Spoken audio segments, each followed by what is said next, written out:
This is the command you want to use when you want to investigate specific security-related events. In this case, we want to view all successful logon events. By so doing, we're going to use the event ID. Now, you've got to pay attention to the entry type, the source, instance ID, and message. Here you can see entry type is success. You can see the source, which tells us the system component that generated the events. So if you are in the business of security auditing,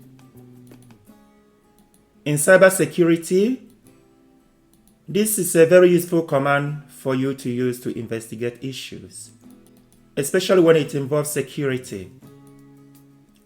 I hope this has been helpful. Can I ask you to please subscribe to my channel, to like and to share? Thank you.